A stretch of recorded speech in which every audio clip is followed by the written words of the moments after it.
ಈಗ ಸೋಮಣ್ಣನವರನ್ನ ಬೆಂಗಳೂರಿನಿಂದ ಕರ್ಕೊಂಡ್ಬಂದು ಇಲ್ಲಿ ನಿಲ್ಲಿಸಿದ್ದಾರೆ. ಕಳೆದ ವಿಧಾನಸಭಾ ಚುನಾವಣೆಯಲ್ಲಿ ಬೆಂಗಳೂರಿನಿಂದ ಕರ್ಕೊಂಡ್ಬಂದು ನನ್ನ ಮೇಲೆ ನಿಲ್ಲಿಸಿದ್ರು. ಆಮೇಲೆ ಚಾಮರಾಜನಗರದ ಪುಟ್ಟರಂಗ ಶೆಟ್ಟಿ ಮೇಲೂ ಕೂಡ ನಿಲ್ಲಿಸಿದ್ರು.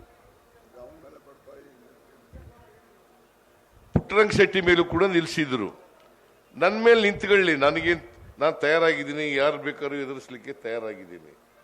ನನ್ನ ಮೇಲೆ ನಿಂತ್ಕೊಂಡೋದಕ್ಕೆ ವಿರೋಧ ಇಲ್ಲ.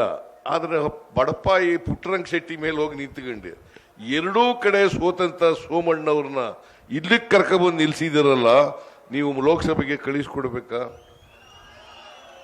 ಎಲ್ಲ ಕಡೆ ಪ್ರಚಾರ ಮಾಡ್ತಾರೆ ಕೆಲಸಗಾರರು ಅವರು. ನಾನು ಕೇಳ್ತೀನಿ, ಮಿಸ್ಟರ್ ಸೋಮಣ್ಣ, ನೀವು ವಸತಿ ಸಚಿವರಾಗಿದ್ರಿ, ನೀವು ಒಂದೇ ಒಂದು ಮನೆ ಬಡವರಿಗೆ ಮನೆ ಹಂಚಿಕೆ ಮಾಡಿರ್ತಕ್ಕಂಥ ನಿದರ್ಶನ ಇದ್ರೆ ಹೇಳಿ ನೋಡೋಣ ಜನರಿಗೆ. ಒಂದು ಮನೆ ಕೊಡಲಿಲ್ಲ. ನಮ್ಮ ಅವಧಿನಲ್ಲಿ 4,46,000 ಮನೆಗಳನ್ನು ಕಟ್ಟಿಸ್ತು. 14,46,000 ಮನೆಗಳನ್ನು ಕಟ್ಟಿಸ್ತು. ನಾವು ವರ್ಷಕ್ಕೆ 3 ಲಕ್ಷ ಮನೆಗಳನ್ನು ಕಟ್ಟಿಸ್ತೀವಿ ಅಂತ ಹೇಳಿದ್ದೆವು. 15 ಲಕ್ಷ ಮನೆಗಳನ್ನು ಕಟ್ಟಿಸೋದ್ರಲ್ಲಿ 14,46,000 ಮನೆಗಳನ್ನು ಕಟ್ಟಿಸ್ತು.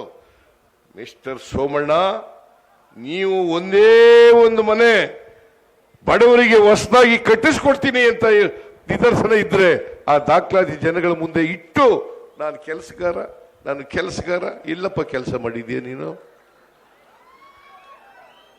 ನೀವೇ ಹೇಳಿ.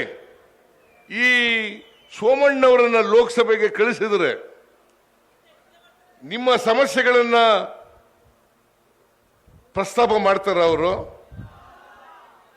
ಪ್ರಸ್ತಾಪ ಮಾಡ್ತಾರ? ನಿಮ್ಮ ಪರವಾಗಿ ಧ್ವನಿ ಎತ್ತಾರ? ಇವರಿಗೆ ನರೇಂದ್ರ ಮೋದಿ ಅವರ ಹತ್ರ ನಿಂತ್ಕೊಳ್ತಕ್ಕಂಥ ಧೈರ್ಯ ಇದೆಯಾ? ಎಲ್ಲ ಎಂಪಿಗಳು ಕೂಡ ನರೇಂದ್ರ ಮೋದಿ ಅವರು ಕಂಡ್ರೆ ಗಡಗಡ ಅಂತ ನಡುಕ್ತಾರೆ.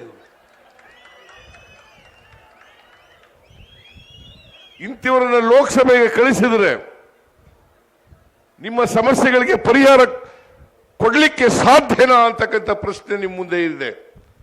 ಈ ಪ್ರಶ್ನೆಯನ್ನ ನೀವು ಅವರಿಗೆ ಪ್ರಶ್ನೆ ಹಾಕಿ, ನಿಮ್ಮಿಂದ ಸಾಧ್ಯ ಇಲ್ಲ.